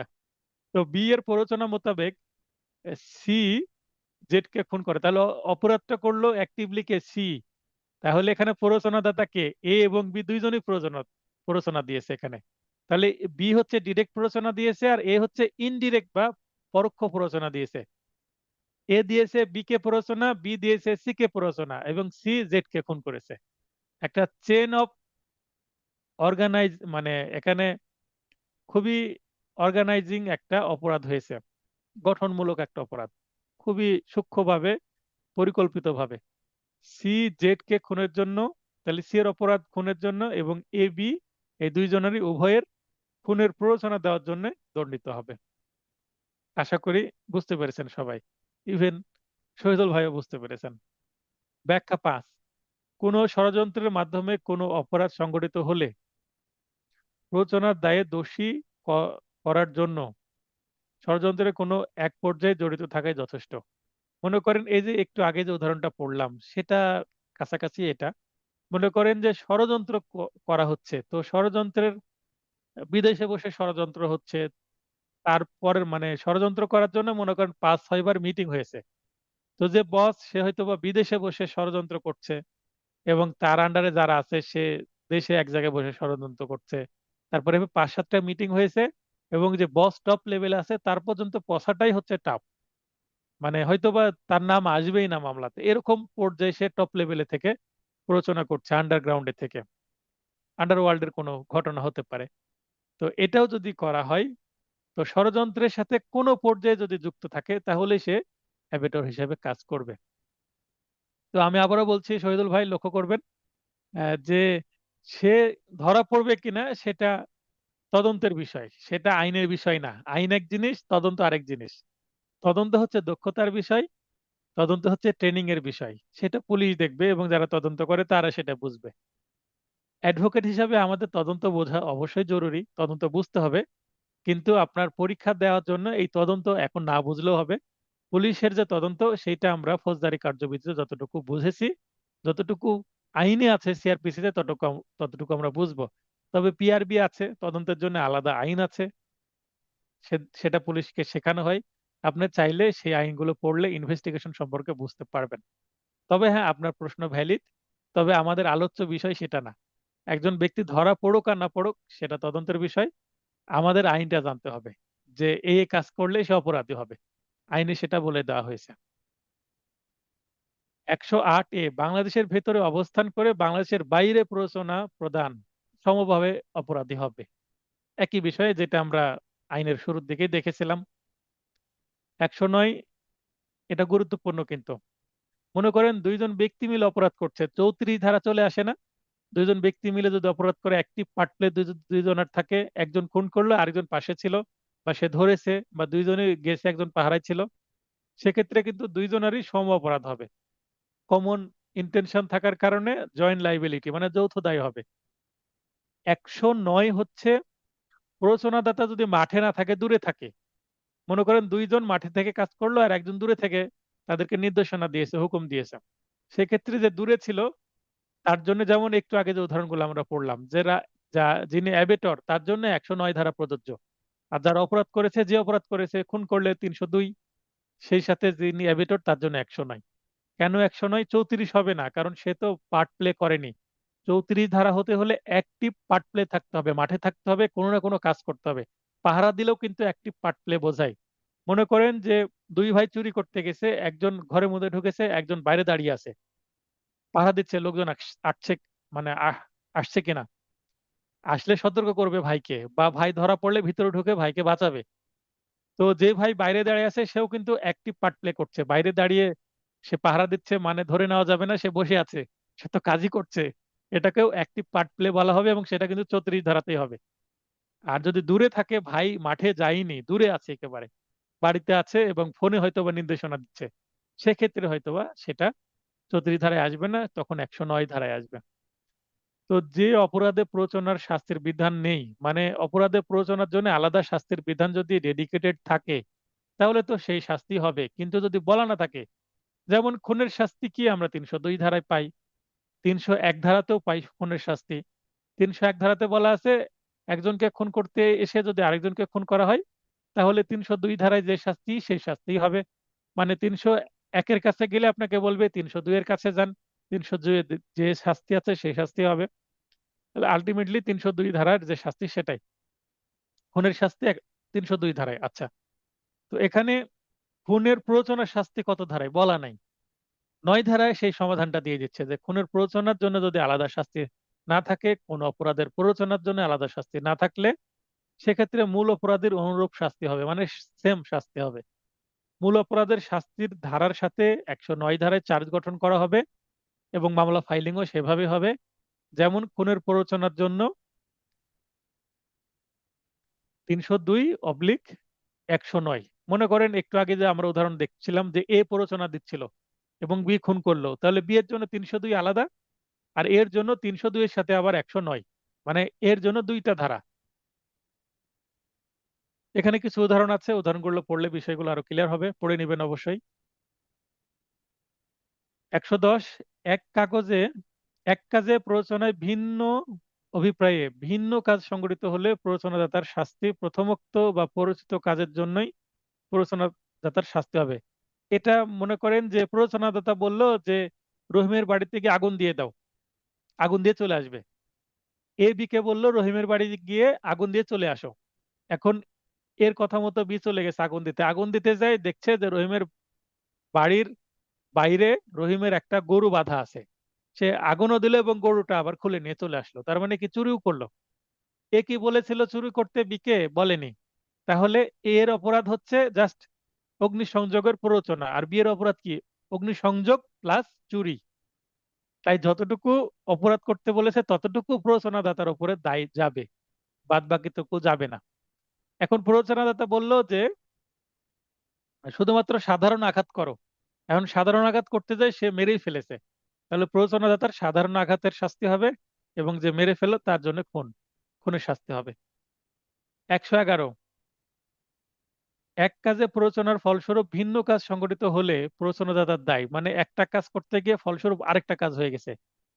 প্রত্যক্ষভাবে প্রথমোক্ত বা পরিচিত কাজের জন্যই কাজটি সংঘটিত হয়েছে বলে ভাবতে হবে। আচ্ছা, মনে করেন একটু আগে যে উদাহরণটা দিলাম, সাধারণ আঘাতের কথা বলেছে, বলেছে পায়ে আঘাত করো, সে পায়ে আঘাত না করে মাথায় আঘাত করেছে। তো এখানে মাথায় মাথায় আঘাত করেছে, এখন যিনি প্ররোচনা দিচ্ছেন, মারামারির সময় বা আঘাত করতে যে পায়ে আঘাত করতে গিয়ে মাথাতে আঘাত লেগে যেতে পারে, এটা তো তাকে বুঝতে হবে। বা একটা পিস্তল ধরিয়ে দিয়েছে যে তার পায়ে গুলি করো, গুলি করেছে, দৌড়ে যেতে লেগে মাথায় গুলি লেগে গেছে বা বুকে গুলি লেগে মারা গেছে। উদ্দেশ্য ছিল তাকে জাস্ট আহত করার, কিন্তু মারা গেল। প্ররোচনাদাতা মেবি এটা চায়নি, তারপরেও তার উপরে দায় যাবে, কারণ এমন একটা কাজে পাঠিয়েছে যে এটার ফলস্বরূপ আরো বড় ধরনের কাজ হয়ে যেতে পারে। পরিচিত কাজ ও সংগঠিত ভিন্ন কাজটি স্বতন্ত্র হলে, স্বতন্ত্র বলতে একটা করতে গিয়ে আরেকটা হওয়ার সম্ভাবনা নাই। একটু আগে আমরা যেমন দেখলাম, আগুন লাগাতে বলেছে আগুন লাগিয়ে চলে আসবে, চুরি করতে তো বলেনি, কিন্তু আগুন লাগাতে গিয়ে চুরি করেছে, তাই চুরির দায় প্ররোচনাদাতার কাছে আসবে না। দুইটা স্বতন্ত্র কাজ, আগুন লাগানো এক কাজ, চুরি করা এক কাজ। আগুন লাগাতে গিয়ে মানে এখানে মানুষ ভেতরে থাকলে মানুষ মারা যেতে পারে। মনে করেন আগুন লাগিয়েছে, ঘরের ভিতরে মানুষ ছিল, মানুষও পুড়ে মারা গেছে, এখানে কিন্তু ওইটার দায়ও প্ররোচনাদাতার ঘাড়ে যাবে। কারণ এই পোড়ার মাধ্যমে মানুষ মারা যেতে পারে, এটা একটা সম্ভাব্য ঘটনা।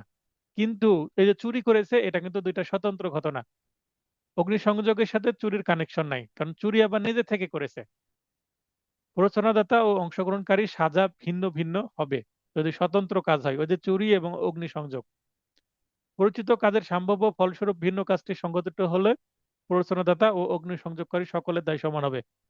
আগুন দিল, ভিতরে মানুষ ছিল, তাও মারা গেল, তিনি মারা গেল, মানে ভিতরে মানুষ মারা গেলে তার এটার ফলস্বরূপ হয়েছে, মানে স্বতন্ত্র কাজ না, আগুনে পুড়েই যেহেতু মারা গেছে, তাই এখানে অগ্নিসংযোগ এবং খুনের দুইটা অপরাধের দায়ী দুইজনারই হবে। আশা করি ক্লিয়ার হয়েছে। এখানে কিছু উদাহরণ আছে, পড়লে বোঝা যাবে। এই একটি শিশুকে জেড এর খাদ্যে বিষ মেশানোর জন্য প্ররোচিত করে। পাশাপাশি খাদ্য থাকায় শিশুটি ভুলক্রমে জেড এর খাদ্যে না দিয়ে ওয়াই এর খাদ্যে বিষ মিশিয়ে দেয়, এবং জেড এর খাদ্যে বিষ মিশিয়ে যেভাবে, মানে জেড এর খাদ্যে বিষ মিশিয়ে দিলে যেভাবে দায়ী হতো, এখানে একইভাবে এ দায়ী হবে। মানে জেড এর খাদ্যের দিক আর ওয়াই এর খাদ্যের দিক একইভাবে দায়ী হবে। এখন শিশু যদি ভুল করে দুইজনের খাদ্যই দিত, তারপরে দুইজনের মৃত্যুর জন্য কিন্তু দায়ী হতো। জেড এর বাড়িতে আগুন দেওয়ার জন্য এ বি কে পরিচিত করে। বি আগুন দেওয়া সহ একই সাথে চুরি সংঘটিত করে। যেহেতু বাড়িতে আগুন দেওয়া ও চুরি স্বতন্ত্র দুইটি কাজ।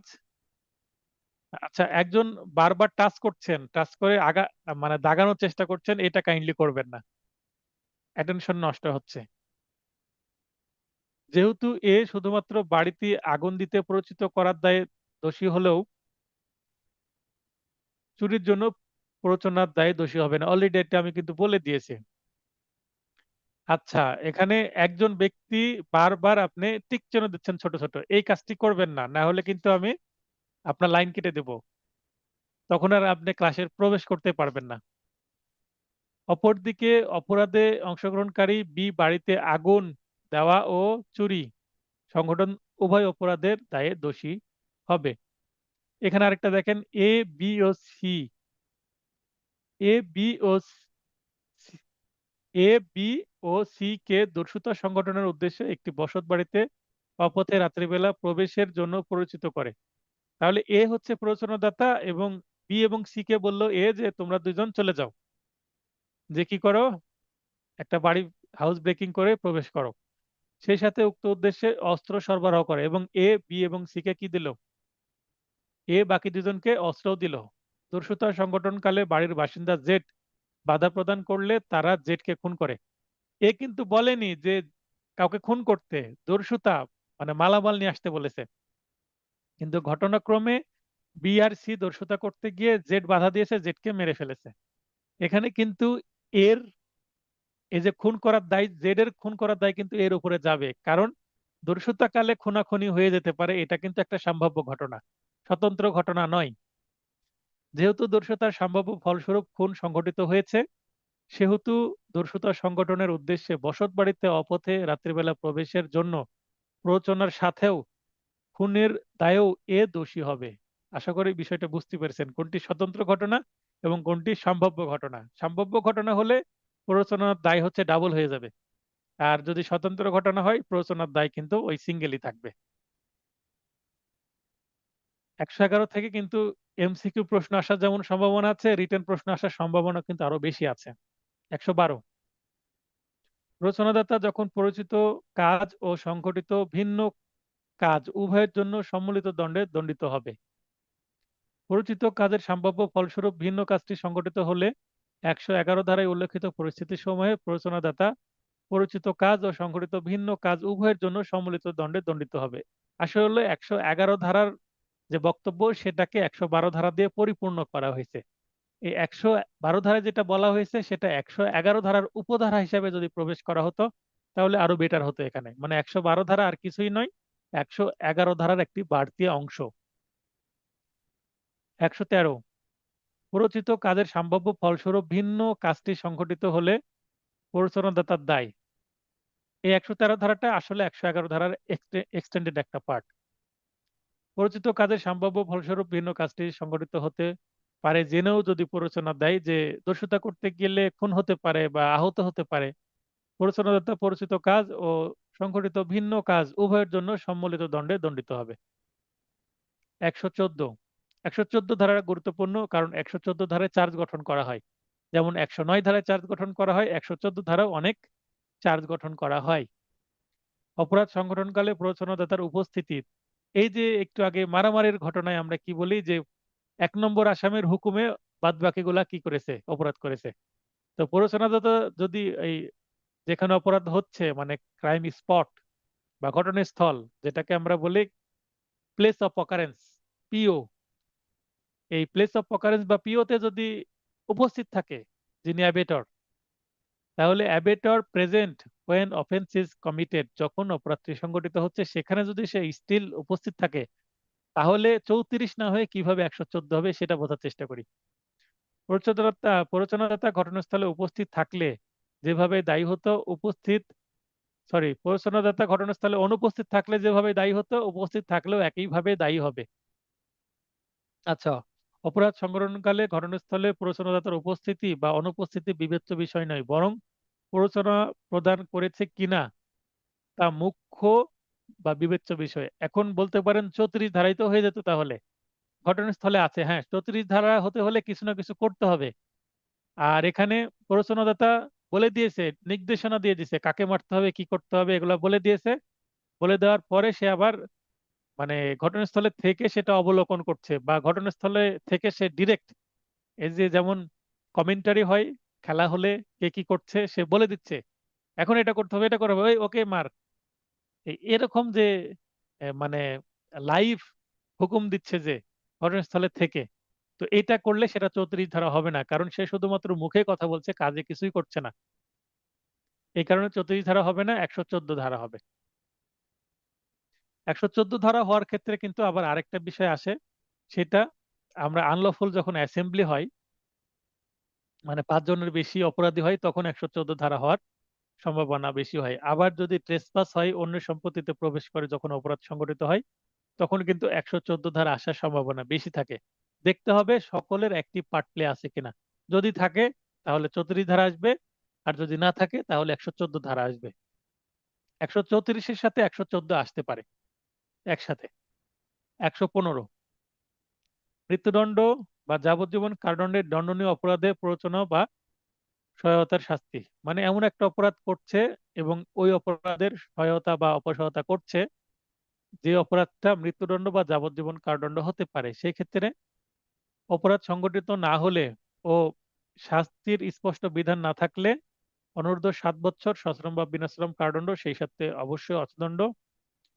আর ভিন্ন লঘু অপরাধ বা আঘাত সংগঠিত হলে মানে অপরাধটা যদি করতে গিয়ে কিছুই না হয় তাহলে 7 বছর, আর যদি কিছু হয় খুন করতে গিয়ে সাধারণ আঘাত পেল তাহলে 14 বছর, মানে ডাবল হয়ে যাবে। 115 ধারা কিন্তু গুরুত্বপূর্ণ, এখান থেকে প্রশ্ন আসে।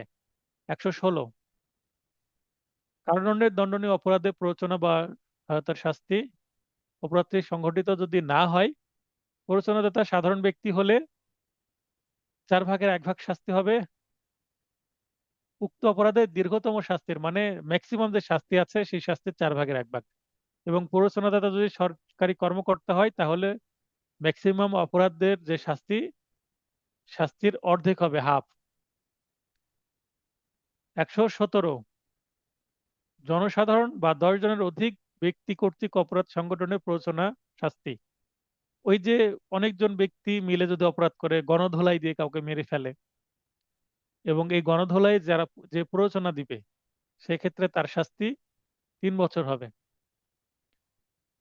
118, মৃত্যুদণ্ড বা যাবজ্জীবন কারাদণ্ডের দণ্ডনীয় অপরাধ সংগঠনের ষড়যন্ত্র সম্পর্কে জেনে তা গোপন বা মিথ্যা তথ্য প্রদান করলে। মানে ষড়যন্ত্র করছে সেটা জেনে সে যদি গোপন করে প্রকাশ না করে দেয়, সংশ্লিষ্ট ব্যক্তিকে সাবধান না করে, বা আইন শৃঙ্খলা রক্ষাকারী বাহিনী বা পুলিশকে যদি খবর না দেয়, বা পুলিশকে মিথ্যা খবর দেয়, অপরাধটা সংগঠিত হতে দেয়, তাহলে অপরাধ যদি হয়ে যায় 7 বছর, আর অপরাধ যদি না হয় তবুও 3 বছর শাস্তি হবে, শুধু ষড়যন্ত্র গোপন করার জন্য। 119, সরকারি কর্মচারী কর্তৃক অপরাধ সংগঠনের ষড়যন্ত্র সম্পর্কে জেনে তা গোপন বা মিথ্যা তথ্য প্রদান বা দমন তার দায়িত্ব হলে। মানে সরকারি কর্মচারী, একজন পুলিশ, যে কাজটি তার দায়িত্ব সেই কাজটি যদি এড়িয়ে যায়, অবহেলা করে, সেক্ষেত্রে অপরাধ সংগঠিত যদি হয় তাহলে অর্ধেক, আর অপরাধটি মৃত্যুদণ্ড বা ইত্যাদি দণ্ডে দণ্ডনীয় হলে 10 বছর, অপরাধ যদি সংগঠিত না হয় তাহলে 4/1 ভাগ। এগুলো মনে রাখতে হবে, কিন্তু একটু বারবার পড়লেই মুখস্থ হয়ে যাবে। 120, কারাদণ্ডের দণ্ডনীয় অপরাধ সংগঠনের ষড়যন্ত্র বা চক্রান্ত সম্পর্কে জেনে তা গোপন বা মিথ্যা তথ্য যদি প্রদান করে কোনো সাধারণ ব্যক্তি, অপরাধ সংগঠিত হলে 4/1 ভাগ, আর অপরাধ যদি সংগঠিত না হয় তাহলে 8/1 ভাগ। পঞ্চমের পাঁচের ক অধ্যায়, 5 ক অধ্যায়, এখানে 120 থেকে 120 বি, অপরাধমূলক ষড়যন্ত্র বা চক্রান্ত, ক্রিমিনাল কনস্পাইরেসি। 120 এতে অপরাধমূলক ষড়যন্ত্রের সংজ্ঞা দেওয়া হয়েছে: দুই বা ততোধিক ব্যক্তি, মিনিমাম দুইজন ব্যক্তি তো সলা পরামর্শ বা যোগসাজশ করতে লাগবে, ষড়যন্ত্র করতে অন্তত দুইজন ব্যক্তিকে লাগবে। কোনো বৈধ কাজ, একটা বৈধ কাজ, সরি, একটা অবৈধ কাজ যেটা ইলিগ্যাল, কিংবা কোনো বৈধ কাজ অবৈধ উপায়ে নিজে সম্পাদন করতে বা অন্যকে দিয়ে করাতে চুক্তিবদ্ধ, লিখিত বা অলিখিত চুক্তি হতে পারে, তখন তাকে অপরাধমূলক ষড়যন্ত্র বলে পরিগণিত হবে। অর্থাৎ ষড়যন্ত্র হতে হলে দুইজন বা তার বেশি ব্যক্তি মিলে বসে বা মোবাইল ফোনে বা যেভাবে হোক পরামর্শ করবে, একটা কানেকশন বা একটা যোগাযোগ হবে। এই যোগাযোগটা কি উদ্দেশ্যে হবে? কোনো অবৈধ কাজ করার জন্য, যেটা আইনত নিষেধ, অথবা বৈধ কাজই করবে অবৈধ উপায়ে, ম্যানারটা বা মেথডটা হবে অবৈধ। মনে করেন আপনি যদি মালয়েশিয়া থেকে কি কি নিয়ে আসবেন, শ্যাম্পু নিয়ে আসবেন, মালয়েশিয়া থেকে আপনি শ্যাম্পু ইম্পোর্ট করবেন। আপনি বৈধভাবে যদি ইম্পোর্ট করেন তো কোনো তো সমস্যা নাই। কিন্তু যদি আপনি মালয়েশিয়া থেকে শ্যাম্পু অবৈধভাবে চোরা চালান, অর্থাৎ ব্ল্যাক মার্কেটে নিয়ে আসেন, শ্যাম্পু কিন্তু বৈধ জিনিস, কিন্তু আপনি অবৈধ পথে নিয়ে আসছেন, ইম্পোর্ট করছেন না, সরকারকে যে ট্যাক্স দিতে হবে, ইম্পোর্ট ডিউটি দিতে হবে সেটা দিচ্ছেন না, তাই সেটা অবৈধ কাজ হয়ে গেল। আর অবৈধ জিনিস, মনে করেন আপনি মালয়েশিয়া থেকে কি করবেন, মাদক নিয়ে আসবেন, তাহলে এটা তো জিনিসটাই অবৈধ।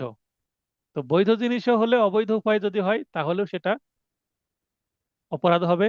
এবং এই কাজের যে পরামর্শ বা একসঙ্গে বসে বুদ্ধি পরামর্শ করা, পরিকল্পনা করা, সেটাই কিন্তু ষড়যন্ত্র। অপরাধমূলক ষড়যন্ত্র একটি অসম্পূর্ণ অপরাধ, এটাও কিন্তু ইনচয়েড ক্রাইম। কেবল প্ল্যানিং হচ্ছে, প্ল্যানিংটা হলেই সেটা অপরাধ, কাজে না মানে অ্যাকশনে না গেলেও। ইনচয়েড ক্রাইম বা ইনকমপ্লিট ক্রাইম, এটার ব্যাখ্যা হচ্ছে অবৈধ কাজটি চুক্তি বা সম্মতির চূড়ান্ত লক্ষ্য, নাকি তার শুধু চূড়ান্ত লক্ষ্যের একটি আনুষঙ্গিক বিষয় তা বিবেচ্য নয়। অর্থাৎ যে কাজটি করা হবে সেইটা কি, মনে করেন 2-3 স্টেপে যদি একটা কাজ এক্সিকিউশন করা হয়, তাহলে একজন ব্যক্তি কোন পর্যায়ে যুক্ত আছে, শুরুর দিকে আছে না মাঝে আছে না শেষের দিকে আছে, সেটা বিবেচ্য বিষয় না, কোনো না কোনো ভাবে জড়িত থাকলেই সে অপরাধী হবে। 120 বি, অপরাধমূলক ষড়যন্ত্রের শাস্তি। এর আগে 120 এ সংজ্ঞা পড়লাম, এবার সে কাজটি করলে শাস্তি হবে, মানে কাজ না করলেও জাস্ট ষড়যন্ত্র করলে শাস্তি: মৃত্যুদণ্ড বা যাবজ্জীবন, 2 বছর বা ততোর্ধ্ব সশ্রম কারাদণ্ডের দণ্ডনীয় অপরাধের ক্ষেত্রে। মানে এই ধরনের অপরাধ যেগুলোর শাস্তি এগুলো হতে পারে, এটার যদি ষড়যন্ত্র করা হয় তাহলে উক্ত অপরাধের শাস্তির অনুরূপ, মানে সেম শাস্তি হবে। আর অন্যান্য ক্ষেত্রে হলে, অর্থাৎ 2 বছরের নিচের ছোটখাটো অপরাধের যদি পরিকল্পনা করে, ষড়যন্ত্র করে, তাহলে 6 মাস। 121, এটা রাষ্ট্রবিরোধী অপরাধের আমরা অধ্যায় পড়ছি, ষষ্ঠ অধ্যায়। বাংলাদেশের বিরুদ্ধে যুদ্ধ ঘোষণা বা যুদ্ধ ঘোষণার উদ্যোগ বা যুদ্ধ ঘোষণার সহায়তা বা অভ্যুত্থানে যোগদান যদি কেউ করে, এটা wagging or attempting two wag war or অ্যাবেটিং wagging of war against Bangladesh, তাহলে এই অপরাধটা হবে বাংলাদেশের বিরুদ্ধে যুদ্ধ ঘোষণা বা উদ্যোগ বা সহায়তা বা অভ্যুত্থানে যোগদানের শাস্তি মৃত্যুদণ্ড বা যাবজ্জীবন সশ্রম কারাদণ্ড প্লাস অর্থদণ্ড। 121-এ সংজ্ঞাও আছে প্লাস শাস্তির বিধানও আছে, 2 in 1। 123-এ রাষ্ট্র সৃষ্টির নিন্দাকরণ ও সার্বভৌমত্বের বিলোপ সমর্থন যদি কেউ করে, এর শাস্তি হচ্ছে 10 বছর। 124-এ রাষ্ট্রদ্রোহিতা, ইংলিশ হচ্ছে সেডিশন, এই শব্দটা মনে রাখবেন, সেডিশন, রাষ্ট্রদ্রোহিতা, এটার কিন্তু অর্থ আসে, সেডিশন অর্থ কি, রাষ্ট্রদ্রোহিতা। তো এখানে দেখবেন যে এখানে টুয়ার্ডস দ্য গভর্নমেন্ট, এখানে রাষ্ট্রদ্রোহিতা যদিও বলা হচ্ছে, তো এটা রাষ্ট্রের বিরুদ্ধে দ্রোহিতা না, এটা সরকারের বিরুদ্ধে কি হবে, দ্রোহিতা, মানে সরকারের বিরুদ্ধচারণ হবে। এখানে অপশনে থাকতে পারে যে স্টেটের বিরুদ্ধে, না স্টেট না, গভর্নমেন্টের বিরুদ্ধে হবে কোনো অ্যাকশন নেওয়া। রাষ্ট্রদ্রোহ মূলত সরকার বা সরকারের কোনো কর্মকাণ্ডের প্রতি বিদ্বেষ, ঘৃণা বা বৈরিতা প্রকাশ করা। সেটা প্রকাশ করলে কি হয়ে যাবে, রাষ্ট্রদ্রোহিতা। কথিত বা লিখিত উপায়ে বা কোনো প্রতীক ব্যবহার করে বা ঘৃণা বা বৈরিতার মাধ্যমে রাষ্ট্রদ্রোহিতার শাস্তি হচ্ছে যাবজ্জীবন সশ্রম কারাদণ্ড হবে, অথবা এর একটু কমও হতে পারে, কম কত সেটা উল্লেখ করা নাই, অথবা যদি অপরাধটা লঘু হয় 3 বছর শাস্তি হতে পারে। তো আজকের আলোচনা এতটুকুই। কারো যদি প্রশ্ন থাকে দ্রুত প্রশ্ন করবেন, আর প্রশ্ন না থাকলে আমরা ক্লাসটি শেষ করব। আগামী ক্লাস হবে বুধবারে, তারপরে আগামী শনিবারে যতটুকু কমপ্লিট হবে তার উপরে অবশ্যই পরীক্ষা হবে। আগামী শনিবারে সবাই পরীক্ষা দেওয়ার চেষ্টা করবেন। তো কেউ যেহেতু ক্লাসে প্রশ্ন করছেন না, আশা করি ক্লাসটি চমৎকার হয়েছে। অনেক শাস্তির সেকশন আছে, সেগুলো মনে রাখার জন্য বারবার পড়তে হবে, নিজেকে একটু লিখতে হবে, নিজের ছোট ছোট করে নোট করে প্রস্তুতি নেবেন, তাহলে মনে থাকবে। সবার সুস্বাস্থ্য কামনা করে ক্লাসটি শেষ করছি। শুভরাত্রি।